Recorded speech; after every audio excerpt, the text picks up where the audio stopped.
welcome to Nurse Ratchet Podcast. Yet again, my name is Georgia, and today we have...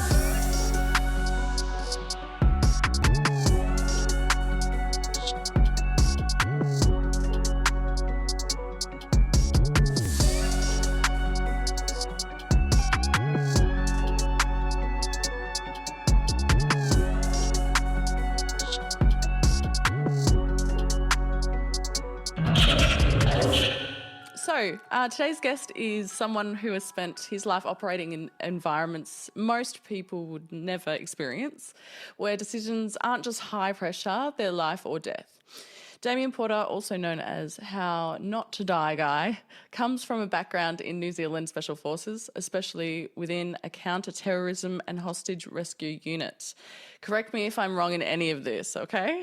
You're doing just fine. That means years of training and operating in situations where awareness, speed, decision-making aren't optional. They're everything. After his time in the military, he transitioned into law enforcement here in Australia as a police officer. Much respect to you for that.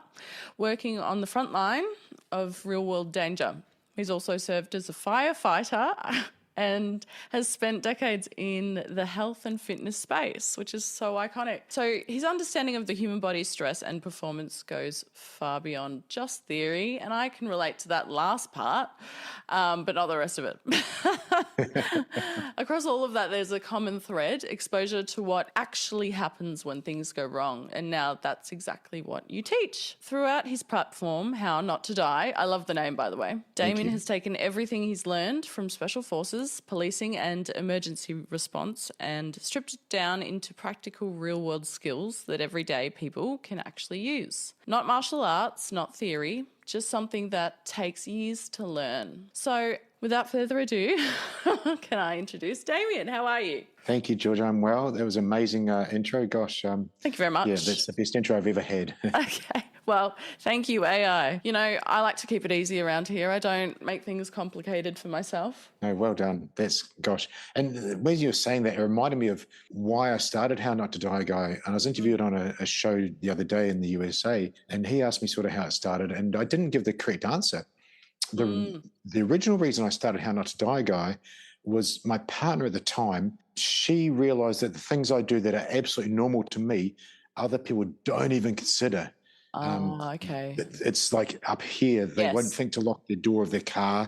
They won't think to have a torch when we go outside. These are boots beside the bed with a phone and a torch and maybe something else in them. They don't think of those things. But for me, it's normal. It's not hypervigilance. And I just realised, hey, I've got to teach this stuff to people that need it, because it's super easy to do and it's not John Wick. So anybody can use those things. Yeah. So you contacted me over Instagram. Let's tell the listeners how this occurred. I did a video and I wanted to tell that story too, if that's okay, just for context. Yes, absolutely. Long story short, I was out after work. I was walking to my car. I was offered a lift by my colleague, which I should have taken. And it was around 11 at night in East Melbourne. And I walked to my car. I had my bag and I walked past a woman who was standing at the lights just a little bit down. But she did look at me over her shoulder as I walked past, and I looked at her, like noticed each other. And so I walked to my car. I got in. I locked the doors immediately, all four. And then immediately she was trying to get into my passenger side and my purse was there. I did see a comment on my Instagram story that said women often put their purses in their passenger side seat. And I did have a purse with me as well. So do I, by the way, with my man bag. If I've got a bag on it, it goes there. But I've locked the door too, so great. Good job, you. Let me guess. Is it brown leather? No, it's tactical green. I'm looking at it right now. It's terrible. Tactical green. Oh, obviously. I should have guessed that. Anyway, she tried the handle, and then when she noticed I was looking at her going, what are you doing? She said, can you help me? And I said, yeah, what do you need? But I wasn't going to unlock anything. And then she said it again, and I repeated myself, and then she walked away. And I forgot to mention this in the video.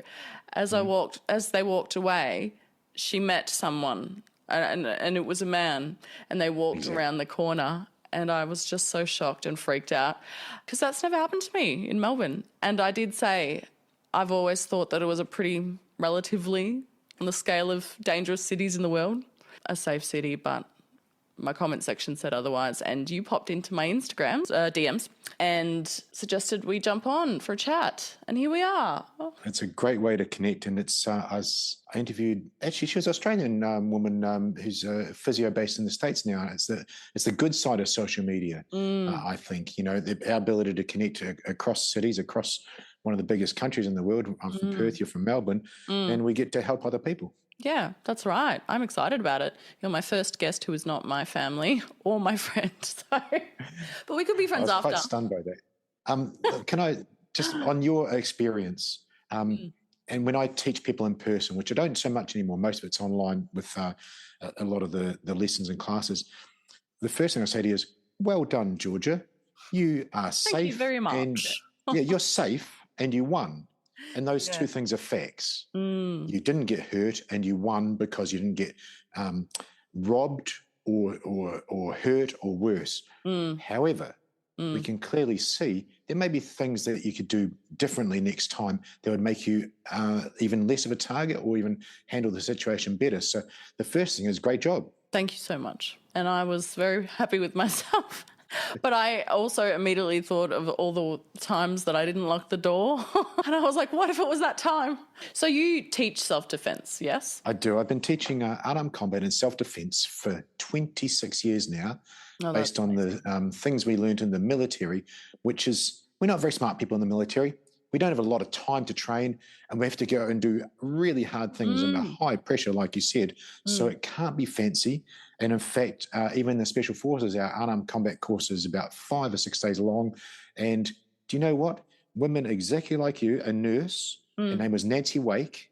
She was a Kiwi living in Australia.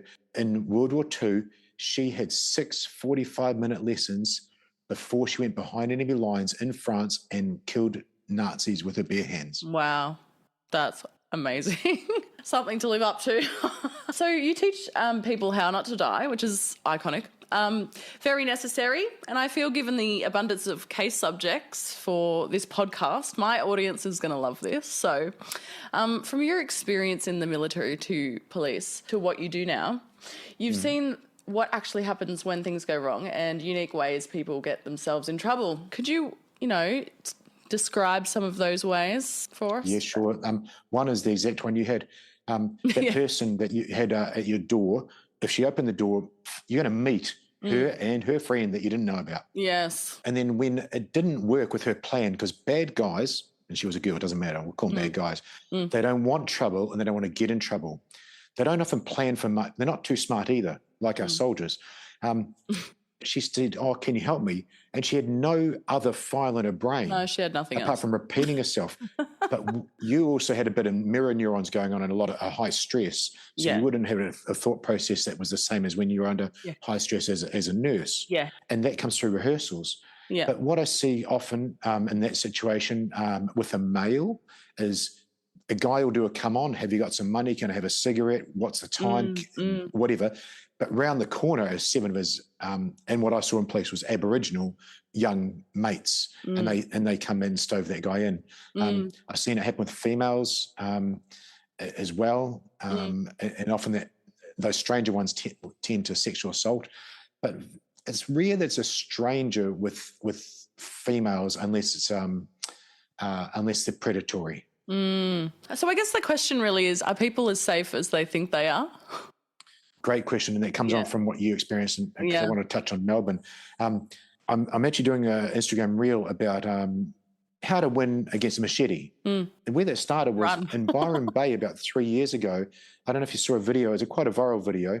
This guy walks up to this car, and there's 2 females inside, and he taps the window with a machete in Byron Bay, or Deception Bay, maybe. The news accounts said different places. Long story short, those women locked their car. Well done them. I've got an American video where that happened. A road rage guy gets out the machete, I think it was last week.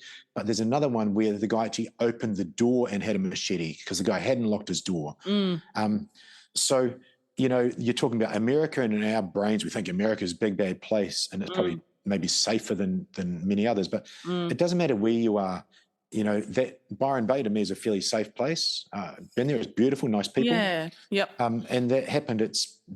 It pops up when you least expect it, Georgia. And I say first aid and self-defense are the same. I don't know how many car crashes you've come across in your civilian car. A couple. Yeah. So you come across a couple, right? And you know first aid and you have higher medical training. It's not so much. It's not so bad. You can figure it out. But it was a shock. Yes. Now, when I come across a crash, it's still a shock. When I go to a crash in the fire brigade or I go to a fight as a police officer, I'm prepared. Yes. But when it's in your own car, you're on the back foot. You're trying to figure out what's happening.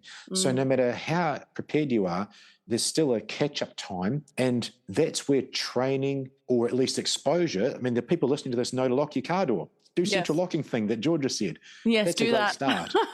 And that gets you ahead. But if you hadn't locked it, so these two girls with a machete in Byron Bay, they said, lock the door. So can you imagine how hard it is to do fine motor control, find where it is and lock the door?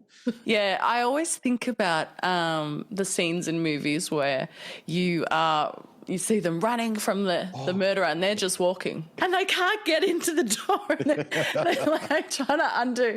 And I just know that would be me. I know that would be me. I wouldn't be able to get the key in the lock and I'd be freaking out. And it's the panic that kills people, really, isn't it? Not just you. It's anybody. There was a study done on SWAT officers. So SWAT guys are in the States. They're high operators. They're trained under pressure and all this stuff. But you ask a SWAT operator, after he does explosive entry and go in a house and shoot all the targets, to dial 911. He can't, or write something, because he hasn't done fine motor control. He's used to trigger stuff, used to other things that he's done in his job. Because he hasn't practiced that skill, this study showed they don't have that fine motor control unless it was trained. So all it is exposure. Yes. That's why I do I do. And that's why I loved your video in your words, the way you so well presented it was, hey, lock your damn doors. And how about you take the ride from that guy who said he'd give you a ride that's a friend? Oh, my God. So it's a lack of awareness then instead of overconfidence, do you think? Overconfidence is one, but I like to call that lack of options. So your awareness was there was I'm going to keep using your example. Yeah, that's fine. World. You can. As a female, but the vibe you gave off made her choose you as a target. Yeah. Because you, air quotes, looked at her. All the air quotes experts say, look them in the eye. Well, that's total bullshit for a start. Yeah. You looked at her and that didn't work. You locked the door, so great job. Like I said, you won and you're safe. But how about two things? One, don't talk to strangers. So you talked. And two, how about you drive away? Yes. Immediately. Yes. Yeah, I was told and if she's got the machete, because we talked about 3 different machete attacks over 3 years. If she's got the machete, drive away.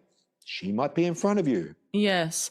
Yeah, I think I sort of flighted or freezed, and I freezed, but I still, tried to help her because that's in my nature, I suppose. But at the end of the day, I didn't. With the other F though, Georgia? Freeze? No, there's another thing that females do. You fawned. Did I fawn? Yeah, very normal. Very normal. Well done. I hate that for me because I like to think of myself as a bit of a fighter, but only if I'm really pushed, and it's usually a dude that can get me there. There we go. So you're exposed to a dude. You're happy to fight a dude, but you're not sure about this weird female trying to get in your car, so you fawned a little bit. I did. But you won't next time, will you? No. So I guess what you're saying is even though the doors were locked, I was still in danger. You were, and the answer to your question that you asked me was it's awareness and it's options. So you're now much more aware of it can be any kind of human, and two, you now know options of don't talk to strangers and drive the car away. Now you've got more options that you don't even have to practice. I mean, like I said, it's not John Wick. You can actually go out there and apply that if it ever happens to you, which hopefully it never will. Yeah, fingers crossed. So we'll move on to another topic now, if that's okay. We'll talk about a bit of situational awareness. Do you teach that? That's one of the first things I teach. Great. When we're bodyguarding, and I interviewed on my show, I interviewed the head of the bodyguard team for Kevin Rudd at the time, the Australian Prime Minister. That's amazing. Great guy. And I interviewed a Secret Service agent last year. He was on George Bush Senior's team. Amazing. Do you know what a bodyguard's job is to do with their client, or what they call the principal? Do you know what their main job is? Protect them. Yeah, by running away. Their job is to run and hide. Maybe you got to leave one or two guys behind and fight, but their job is to run away. So situation awareness. I don't want Georgia to ever have to be in that situation again, because I don't want to have to fight someone and run her over with a car. Maybe look at the legal process and maybe look at the psychological process of that. Just don't be there. I'd love that Georgia goes to a car, sees a weirdo, and goes back to her friend, says, "Yep, I'd like that ride, please. Sounds great. Let's go in your car." Absolutely. Okay. What's something that you clock in public that you see people doing that instantly makes you think that they are a target or are vulnerable? I saw it down my alleyway. At the back of my block of units, there's a alleyway through there. And these two females are walking towards me. I'm a guy, and I outweigh them by 20 kilos of muscle. And these females are 25 years old and weigh about 60 kilos. They didn't look at me. They were almost actively turning their head to ignore me. Yes. And they're actively not looking at me, not seeing where I am. And that's the first thing. I want you to see it before they see you. I want you to see that girl before she saw you. They put their head down, they put their blinkers on, particularly females. They go like this. If I don't see it, it's not going to hurt me. Yeah, I do understand what you're saying, and I do it myself. It's kind of like I'm not going to acknowledge a man because I feel as though if I do, that's kind of opening up my energy towards him, and a lot of our experience is fending off guys. And I think maybe, for me, that's where it comes from. I don't know if it's that's a universal experience. But yeah, we do that. And then we put ourselves in danger because of it when we're trying to protect ourselves. Really. You do. And it's really, the things that women have to do is crazy. You got to think about where you're going to walk when you're going for a walk at night or run, or what are you going to wear. You shouldn't have to do that, but you do have to. You shouldn't have to. But the things like that are to your detriment. And where I saw it, I tore both my pecs off 7 weeks ago. So I've been walking around in two slings like this. How did you do it? Do you mind me asking? Yeah, I was doing an egotistical bench press competition, and they both tore off the bone. Okay. Did you win? No, it's a massive failure. Damn it. Not even worth it. It was terrible, but I was in these slings, these double slings for 7 weeks, and I can't do much exercise, so I'm doing lots of nice walks. And I'll be walking past these females, different ages, different genres, I guess. And the older ones, like around 40, 45, 50, they'll smile nicely. Or you'll get the pretend, the polite smile. I actually hate you, but here's a smile. The pretend smile. There's sympathy, and there was also acknowledgement. Those two groups of people realised that I couldn't hurt them with my arms in two slings. The arms didn't move. Yes. Oh my God. What I saw, and I was so sad, Georgia. I also saw some of the younger girls at 25 years old not even wanting to look at me in case I was a air quotes threat. And I thought, this is sad, but it is the reality. But the simple solution for this 5-minute part is, if you're anybody walking along towards someone, what you do is you look at their waist. Don't look at their eyes, because I want to catch your eyes. As if I'm a bad guy. Look at their waist, and you'll see their hands. And you'll see which way they direct their body, because they always turn your torso towards something that you turn to. Okay. And you'll see where they are. If you just look at their waist, it means don't catch their eyes if you don't want to. That's the first thing. That's the most tactically correct one. Or you can do what I do, as my sergeant major used to say, be friendly, be polite, but have a plan to keep them meet. Find the joke. I just look in the eyes and say good morning. Yeah, and then look at their waist. Yep. You can actually disarm someone by saying that, and the female on a male can do the same thing. Morning, and then head down. They're like, oh, and you've gone past them. You don't have to fend them off with predatory advances, but you got to look at the threat. You got to look at the person rather than keep your head away. So when someone is being attacked, because we're talking about looking, do you think that they often see it coming, or if it's the other way? There's two things. The best place for a bad guy is right behind you. You got no peripheral vision. And that's happened, and I've done reels on that. There was a woman in New York, in the Bronx.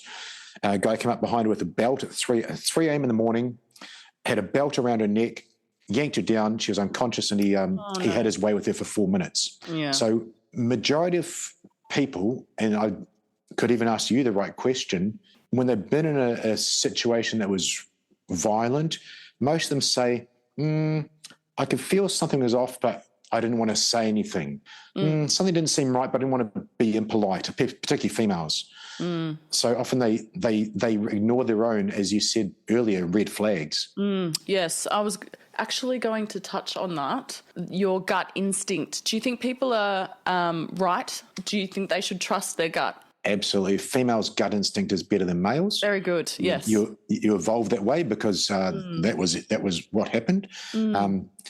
Really, you should trust it, and do not do the, he might be okay, or, it's probably nothing. You hear a noise at night. Something made the noise. Yeah, there you go, possum. And you find out that it is a possum, or you find out that there's a crackhead at your door, I have a huge bat that lives in my fruit tree, and every time I go outside, it takes off and it goes, woo, woo. He freaks out every time I come out. It's like a pet now. And yeah, I always think it's a murderer. Oh my gosh. Because I have a true crime podcast. I talk about them all day and night. I'm showing my age, it would turn into Count Dracula now. True. In nursing, because I'm a perioperative nurse, so we would have fixed your pecs if you had surgery. Did you? Oh yeah, there's all the held together by bits and pieces on their shoulders now. Yes, yeah, it's a rough operation. So in nursing, we teach that we say proper preparation prevents poor performance. So we always teach to be prepared for any sort of scenario, and then you can sort of tackle whatever sort of happens better than you could if you just went in there unprepared. So I agree. Yeah, and it really is true. I'm good at it now, but back in the day I was shocking because I've got ADHD, so I'm very see something, do it. But if I'm not looking at it, it doesn't exist. So it's very, when it comes to safety, I guess for a lot of my life, I've just been like, la, la, la, la, whatever, I'm doing this and I'm focused on this thing right now, and I'm not actually focused about my surroundings or anything like that. So lately I've been aware and prepared. After my... I want you to tell me if this is a good choice or not. I went out and bought a little pocket knife and I've carried it around with me, but it's a box cutter because I know our laws say that we're not allowed to have weapons. If you searched me and found a box cutter, would you say, why do you have a box cutter? You're not allowed to carry weapons. Time, place, circumstance, and place. Yeah. If you're, like for instance, over here, I'll answer your question in a roundabout way. Yeah. Here, pepper spray is legal to own, legal to buy, legal to sell. May not be legal to carry, depending on time, place, circumstance. So when good to know. I see Georgia at 3 a.m, she's walking home. She's a bit stumbly, and she's mouthed off a little bit. And I've had a chat to her, and she's actually turned out to be quite nice. But I still had to search her for some reason and found the pepper spray. And she said, "Oh, look, I didn't feel comfortable. It's 3 a.m. going home." I'd say, "Yeah, no problem." Yeah. However, if you're a 30-year-old man at 7 p.m, it's 3 p.m. In a chemist with pepper spray, looking like a bad guy, maybe I'm going to confiscate it off you and say, you're going to have to put that to a magistrate, your reason for having it. I believe you're in charge, you're in possession of a weapon. The laws in your state regarding blades may be different. It may be considered a weapon in law, and the police officer may not have any discretion on it if you're found with that. But the tactical side of me says, why have you got that, and what are you trying to achieve? Here's what I tell people to be prepared with. So I'll go to your personal circumstances in a second, but when someone is a bad guy towards a female, if I was a bad guy, I'm grabbing you to go do a thing. And either steal something from you or hurt you and probably have my way with you. So that's physically grabbing you. All you've got to do is change my mind. I highly suggest a metal pen, and my Kiwi accent is spelled P-E-N, a metal pen. Oh, yes, very covert. Stabbed repeatedly into the human will change his mind. I highly suggest that. It doesn't require skill. Yes. There was a photograph of 2 AFP officers at the airport a year ago when they had taken a woman off a plane and she stabbed them repeatedly, and they had to take 2 armed officers to bring her down. Wow. She did a pretty good job with a metal pen, and she's probably drunk. So if someone grabs you and you can take that pen out of your waistband and aerate them a little bit, they'll let go of you, they'll change their mind, and you can carry on with your day in a certain way. I would suggest with your personal interaction there, Georgia, so I'll just take my tool off my waistband. That's one hand Don't show opening. It too much, we'll get banned. So that's a one-hand opening thing. I did that with one hand, this the other hand over here. See, if you can't open it with one hand, it may not be so good, and the box cutter may snap off. So going back to the use of a pen, it's used for writing. It just happens to be metal. It just happens to be pointy and stabby, as Stefanovich used to say, pointy and stabby thing. Pointy, stabby thing, exactly. It's going to go quite well. So as a cop, in your state, I'd probably be having words with you, figuring it out. Yeah. But if anybody's listening to this, those things are tools to use, and you got to use the time, place, circumstance.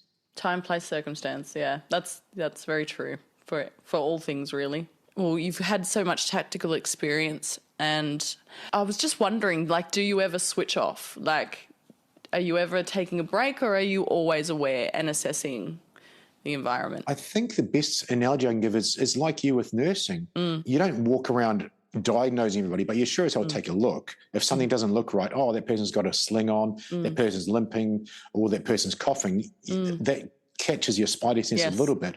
Absolutely, a cough. I'm sure as hell, I'm chilled as we go around, but when I'm walking past the crackhead that's sleeping on the street, I'm a bit more, I just step up a level. And we have this, it's called Cooper's Colour Code, but basically condition white is you and me right now, totally chilled. Maybe I'm a little bit yellow. I've got an open window here. I'm aware of people that may or may not walk into the complex. It goes yellow, orange, red, and black. Black is you've blacked out. You're in the fight. It's gone mental. Red is you're in the fight. Orange is pretty aware, and yellow is just a little state of awareness. So I would suggest that I'm in that yellow state most of the time, and it just flickers up and down. But I can switch it off quite easily once I realise it. Just go, yep, weird guy there, strange person over there, normal person there, and this way is clear. Yep, done. And then you just have those senses around you. And I suppose women have that a little bit. We are always aware of who is around, especially men. But it's knowing how to defend yourself if that moment arises. Our main weapon is to flee before anything happens, really. I hope that you can outrun him. Yeah. I'm serious, yeah. Yeah, I know. It's the reality that we live with. Your car outruns him. Yeah, yes, true. And now we know it's not always a him, it's often a her. Yes. So, okay, what are some tips on how to stay safe? Just basic everyday tips. First one, what doesn't look right? My partner and I were driving to her work this morning, travelling on a 2-lane road, and in the left-hand lane was a car, and it looked like 2 people were standing at the back of the car. That looks a bit weird. Their car was broken down. They were actually sitting in the tailgate. Absolutely not. Not for me. Yeah. Call a tow guy. Yeah, exactly. They'd done the wrong thing, but it just looked weird. And that's the first thing. What just looks a bit weird? That guy's acting a bit weird, or that person's walking funny, and then take action. So you've identified it, and then take action. Do you need to take action? Maybe you just cross the street.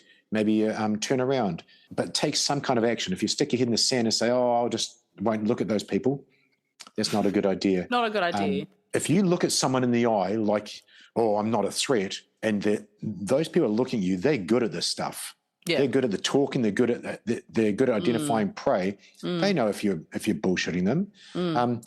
No, look at them. Maybe if you looked in the eye and realised, don't look in the eye and look at their waist, you can see what they're doing the whole time. You see the hands hold things that hurt you, and you see their waist. If you wanted to, you could say good morning or good afternoon or whatever you want to say, using my Sergeant Major's analogy of be friendly, be polite, and have a plan to kill everyone you meet.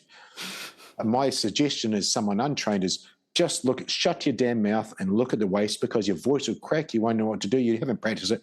Look at the waist and then walk on past them. If you don't like it, the look of them, go inside the shop. Go back the way you can. You're at your car getting out and there's a weird guy 2 cars down or a guy walking across. Close the doors. If you really don't like it, drive to another car park or go for a drive around the block. Don't put yourself in a worse situation because you ignored a red flag. So our best bet is to avoid at all costs. You're a strong, confident woman. I can see this. But when you had your boy, you told me you had two kids, but one's a bit older. But when your boy is 5 years old or 3, you're going to avoid everything, aren't you? Yeah. Then why not do the same thing for yourself? Yeah, that's so true. So I was going to say, in the context of our real world right now, there's a lot of terrorism, the Bondi incident going on and things like that. In scenarios such as concerts, events, what should we be doing? That's a great question. I can answer this because a good friend of mine actually runs security for the bands at these events. Bands that make $1 million a night at these concerts. And so the assessment here of one of the top bands, I can't say who it is for privacy reasons, would have been an Ariana Grande style event maybe. That'd be the worst case. What you could do is know where the exits are, because if you've only come in one way, that's the only way you're going to know, and probably 10,000 other people are going to know. Out. Figure out the vibe of the whole place and just be clever about being aware of the situation around you. If everybody's running one way, they'll be running away from danger. Maybe you can go to a different exit. But terrorism, I mean, Bondi shooter versus Bondi knife guy. The Bondi knife guy was horrendous. I thought didn't have as high a body count, but he almost a took horrible out. way to kill people. I mean, It is.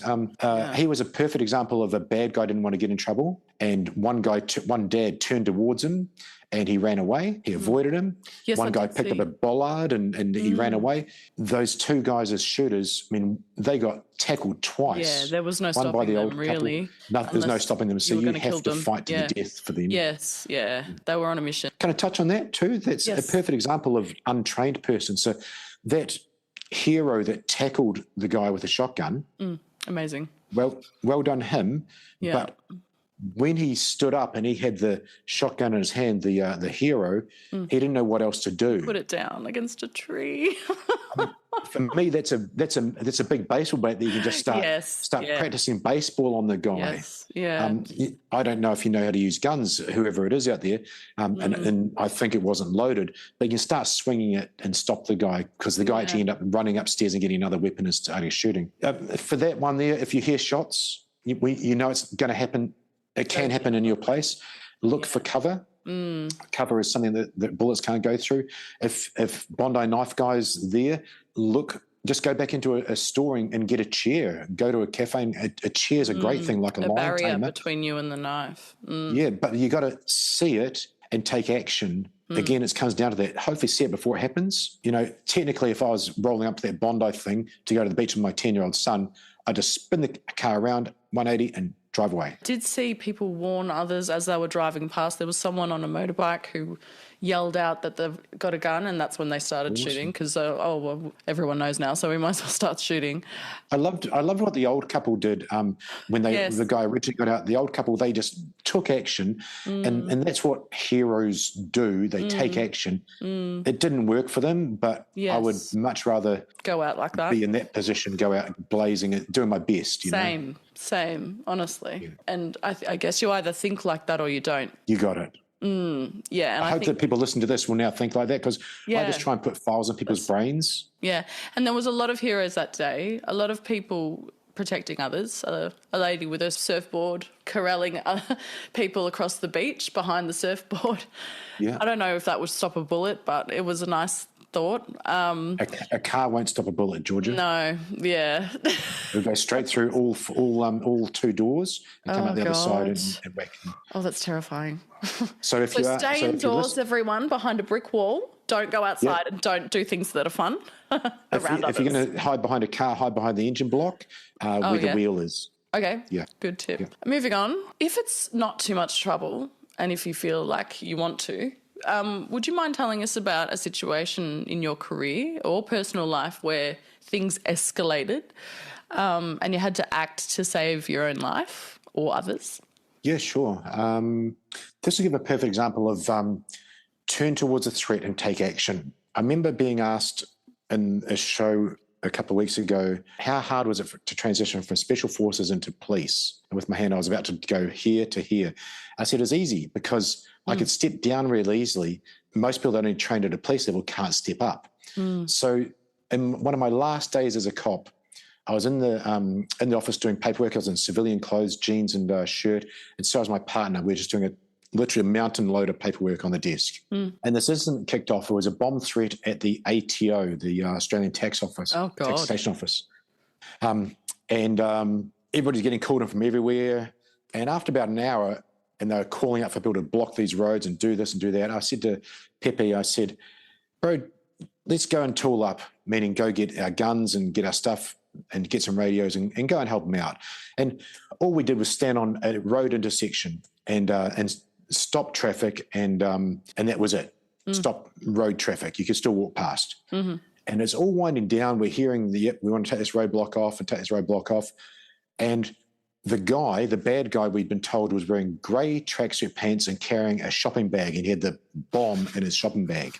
Just about to wind down, Pepe's about 20 metres away, so only in shouting range, not within talking range. And I turn around and I look down the footpath, and this guy's walking towards me, grey tracksuit pants, 2 plastic shopping bags. Oh, God. And went from zero, like smiling at all the public and saying good afternoon and good morning and all these things and telling what's going on in a nice Work way. mode. It's a zero to my hand went onto my gun and said, stop, get down on your knees. And he thought I was kidding. And everybody else saw me go for my gun and just parted like the Red Sea. And I popped that gun out and I said, down on your knees. And he went straight down. And I was highly unlikely it was going to be him. And it wasn't him, but it fit the description. But I didn't ignore that red flag. No. I was really happy with myself there because 1 + 1 = 2. Yes. And, of course, after we'd figured out, we cleared him, no problem, on your way. But that's one example that could have saved a lot of people. Yes. The other life in the Special Forces, every decision we make in training is life threatening. Where we put rounds down, how I put explosive charge on. It's life and death decisions every day, but that's our normality. But probably where I've had the most life-saving stuff is in the fire brigade. When we go into buildings and fires, I've got to look after my partner, he's got to look after me, and I place my life in their hands. When I'm underneath a car, in a car crash, same thing. The victim's life is in our hands or the partner. So, without going something specific, it's just the ability to fall back to your level of training and trust in your own instincts that you know what the right thing to do is, and don't ignore anything, and also be honest. I remember I've made mistakes in the fire brigade, and I tell my boss straight away, listen, boss, I've done this wrong, we need to fix this. That integrity, that honesty means everybody's on the same page. You know, what if you gave someone the wrong drug? You're not going to cover it up. You're going to tell someone straight away. No, correct. They can fix it. Yes. And we have spoken about that on the podcast, the story of Redonda Vort. Have you ever heard of her in America? She gave a muscle relaxant instead of a sedative and killed a lady accidentally. Oh. Yeah. And she was charged with reckless homicide and criminal negligence for the mistakes she made. But she was basically thrown under the bus by the hospital. There was a lot of safety procedures and things that they didn't have in place. And it's always like multiple safeguards in place in order to catch the dangerous thing that could kill the patient, you know? The human error, because we make mistakes, right? Yes. We try to account for that, and pilots do that too. They do all these safety checks before they take off. That's a big thing in the Elaine Bromley case, which is also another patient who died of a collapsed airway with a simple procedure under anaesthetic. and, you know, all the things lined up for them to die, basically. And typically it doesn't. Something gets in the way of that. You know what I mean? All our safeguards and policies and procedures get in the way of that. But, you know, if everyone does one thing lazy that day or, you know, and doesn't do their double checks and misses something, then the patient is in danger, or someone else, or your family member, or you know? So, yeah, you can apply it to everything, really. You really can. And that's what they say about special forces all the time is we just do the simple things really, really, really well. And we try to make no mistakes on doing those simple things. Absolutely. And it hopefully goes smoothly. Yeah, we have drug safety steps drilled into us from day one. And we do 20 million checks and everyone gets pissed off at us. But you know what? It's the reason you're alive. So I was on the other side of those checks on all the drugs after my surgery, and it's great, you know. I want your name, date of birth, and I want this person to clear it, and then we're all good. Tick, tick, tick. And you need to tell me exactly what operation we're doing and what side and all of that because, you know, we don't want to take off the wrong peck. Mine was quite easy. Just back to your question. Yes. This one was about life-saving. It's not self-defense, but a year and a half ago now, I was in here, I came back to the house, and I heard a car alarm going off. I've never heard my car alarm go off. And I went, it's not my car. 5 seconds later, I went, it's quite close. It's my car.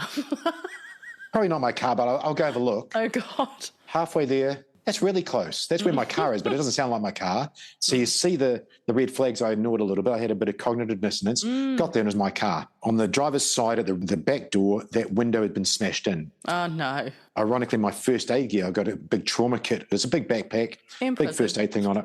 And they've been taken. I go running back inside because I didn't have my phone. Remember I told you at the start when I am sleeping, I have a pair of boots because I need to run or fight, with a phone, a torch, and a tool. Now, I've said tool because people can figure out what that tool might be. Tool. But I didn't have my phone when I went out to check out this car that wasn't mine. Ran back in, got the phone, get in the car, calling police, and I said, listen, I've got no description of anybody, former police officer. I'm going to start doing laps, and when I find this guy, I'm going to lock him up. So if you have a car available, could you please send one up? I got no description for you. It's in this area. Started doing laps, stopped everybody I could see that was on the side of the road, walking. Have you seen a guy with a backpack, blah, blah, blah. 8 to 10 minutes later, hadn't found anything. I'm about to do the last corner back to my house. I've given up. And he's right there on the footpath going through that backpack and 3 other things he'd taken. I said they're not rocket scientists. He was going through it. At least get home or something. Jesus. Now, I did have the pepper spray because I was carrying it in the car. Yes, you did. It's legal to own. Might not be legal to use or carry. As I got out of the car, I went, he's going to be a crackhead, right? I don't want to get dirty and diseased. And I said, get down in front. You're under arrest. And he looked at me like this stunned look because I'm not a cop. And next thing, his face is orange from the spray. Oh. And, of course, he didn't comply straight away because he hadn't kicked in. So I says, stop resisting. You're under arrest. You're under, for suspicion of this, you're under a citizen's arrest. I know what those laws are here, and so should everybody. And long story short, locked him up. And then, funnily enough, I looked up, and this is what you do when you're calling for help. You, blue shirt, was the woman with the pram. You, blue shirt, call the police. She doesn't know what's going on. There's some guy on the ground with, I'm kneeling on this guy. She starts to jabber some words and point up the alleyway. She started to get the phone because I gave her directions, a specific person. And just as she started to do that, these 2 cops came running down the corner. And they've been looking for a person breaking into cars for the last hour or 2. And long story short, he went to jail for 6 months.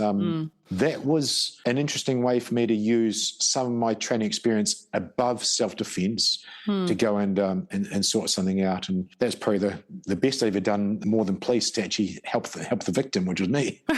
Well done, anyway. On the topic of police, how long did you serve? 2 or 3 years in police. I think on paper 3, but probably about 2 years. Okay, and what sort of areas did you work in? General duties, policing. Yep. Most of it was around the CBD. So low key after the SAS, I would expect. So low key, apart from the bomb guy. Yeah, the bomb thing was a bit hectic, but you know these things happen just out of the blue.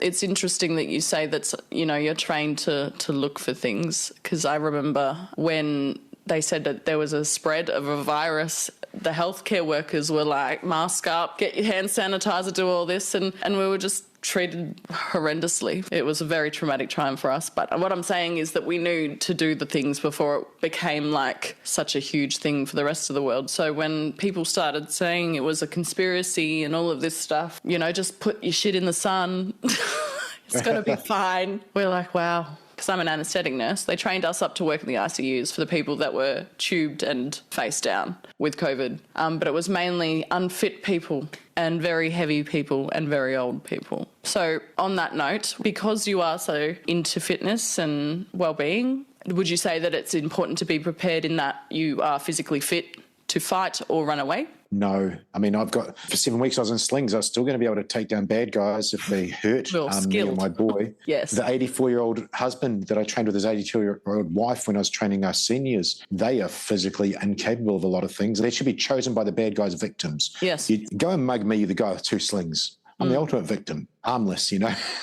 The bottom line is the stuff I teach and the stuff we learned requires low skill, can be retained under the worst conditions, retained under pressure, and requires no fitness or strength. So if I came to grab you, Georgia, front on, and you grabbed my head with your hands and stoved in my eyeballs with your thumbs, that would work. Say you're in that car of yours with your son in a child seat in the back, different time of day, and your doors weren't locked and that woman got in your car. You're not going to get out of the car and walk away, say, thanks, insurance company, give me my money, RAC, because your kid's in the back. You have to launch yourself over, grab their face, stove in their eyeballs, bite their face off and go away. And that requires no fitness, no skill. Me with 2 arms and slings, I would still be able to handle that somewhat. These things that I teach, adrenaline, they work. But adrenaline, but without thinking of that like that, you wouldn't think to do it because it's not very nice and you haven't practiced it. But now people have maybe seen that in their brain. And there's been cases of carjackings where the carjacker's taken the car with the kid in the back here in Australia. Yeah. But no, there's no fitness involved and there shouldn't be. You've got 6 45-minute lessons before you went to World War II to do this stuff as a spy. That's crazy.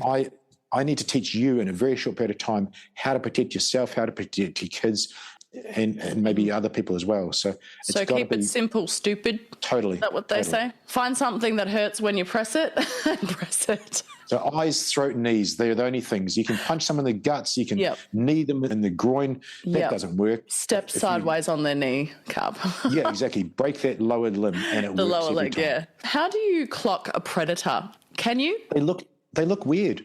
They look different. They do. So profiling is a thing for a reason. 100%. Yeah. 100%. Yes. Guy on guys are a bit different. Guys always chest beating an ego. Yes. And I take the ego away with another chest beater walking towards me.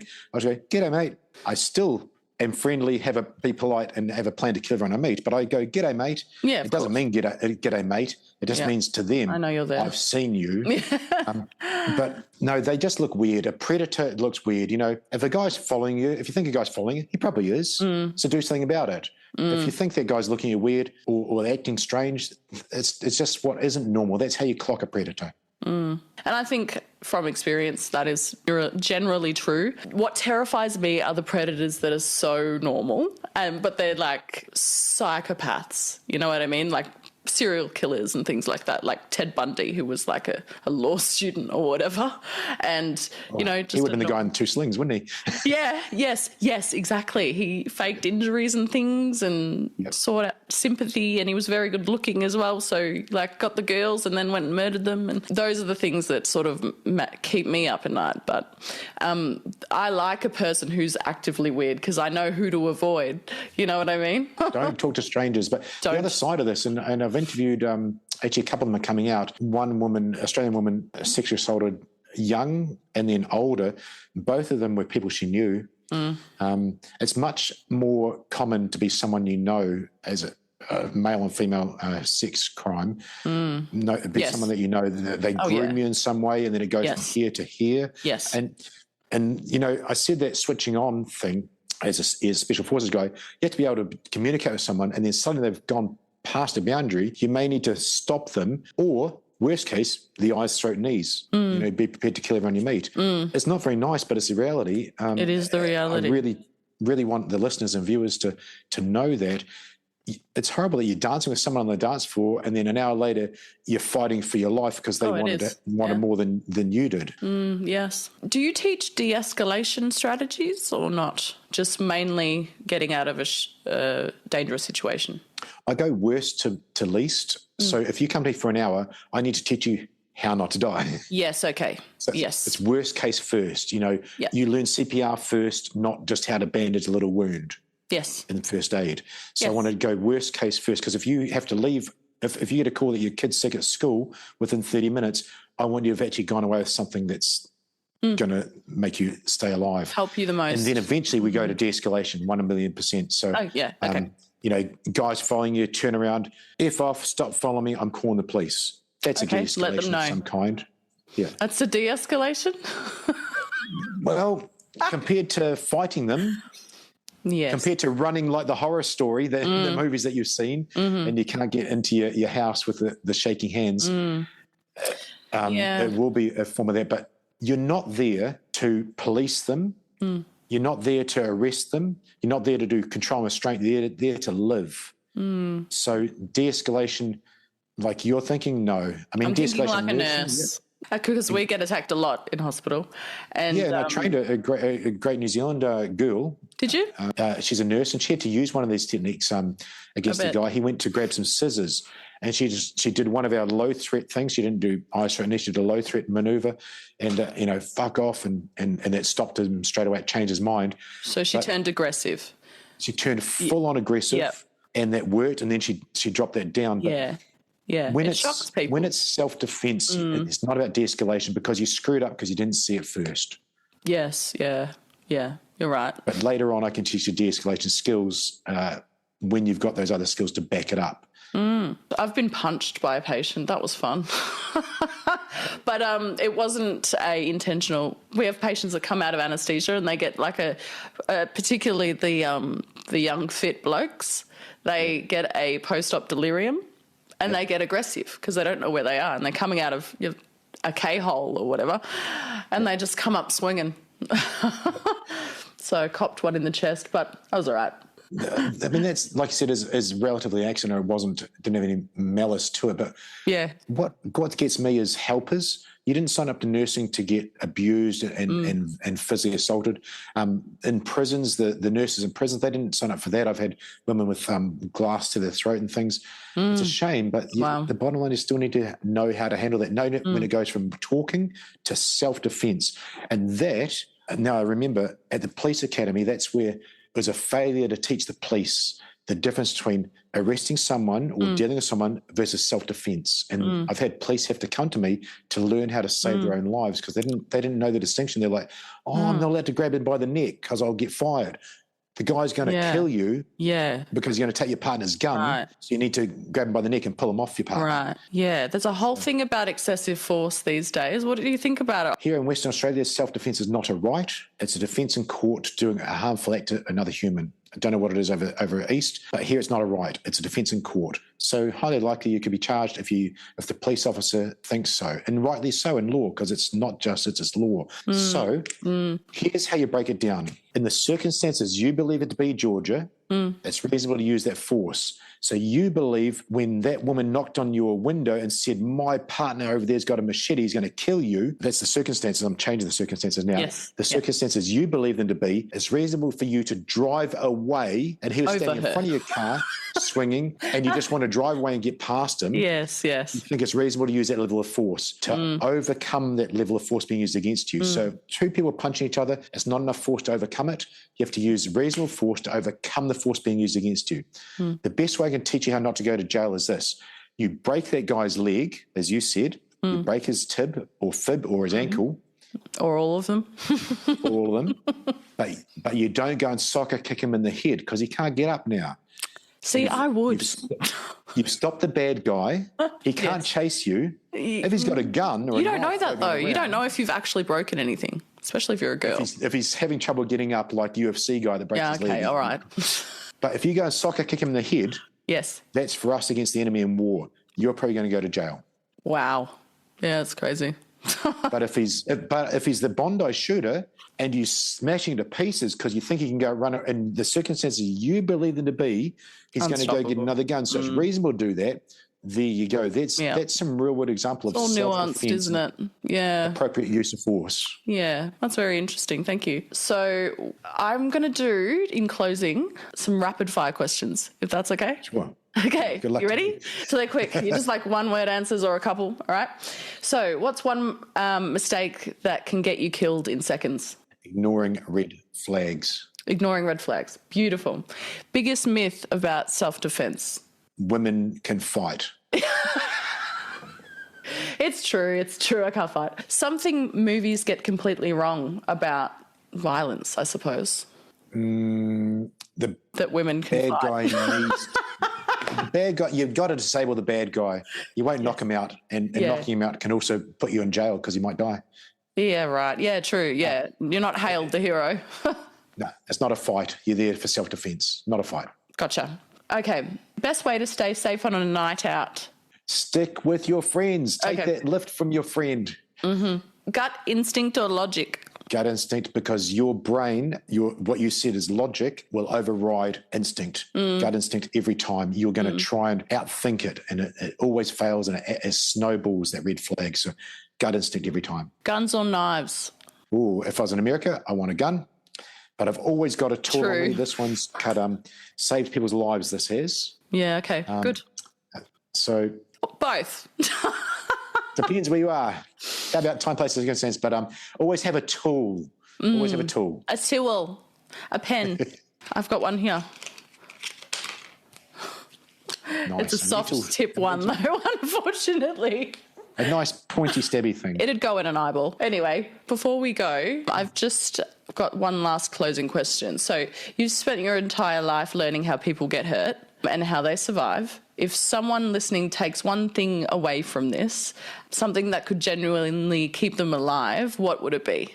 I've written 2 articles on this for international magazines. One was after the playground stabbing in France, and one was after the shooting in the high-rise in Auckland. 2 quite safe places, apparently. See the thing and turn towards it. You hear the shots, turn towards it so you can see what the hell's going on. You see the weirdo walking the playground, turn towards him. Oh, it's a Syrian refugee with a knife. Take action. So first thing is see the thing and turn towards it. Second thing is take action. Those 2 things will put you going forward so well. If you see the thing and turn towards it, maybe you can get away. Take action. Maybe that is getting away, or maybe it's getting a pram and ramming at the guy so everybody else can get away. On your way out. See the thing, turn towards it, and take action. Those are the things I think anybody can do. The action you took was great. Like I said, you're safe and you won. Well done, you. You saw the thing, you took action by locking the door, because that's a drill you've obviously done. You're going to do it lots now. And maybe next time, if it goes sideways, you'll start driving away and you won't talk to the bad guy. I will. Great. Where can everyone find you, and how can they take your course? Thank you. How Not to Die Guy. Google it, or hownottodieguy.com. Same thing on Instagram. I love helping people. It's what I do. Don't make much money off it at all, but I do love helping people with what works. Same. And I'm happy to answer any questions. Thank you very much. And I intend to keep telling stories. I think that's my strong point. I agree. Thank you. It was so fun. I really enjoyed this conversation, and I hope I'll get to have you back on, or, talk to you again in future. Absolute pleasure. Thank you. Thank you.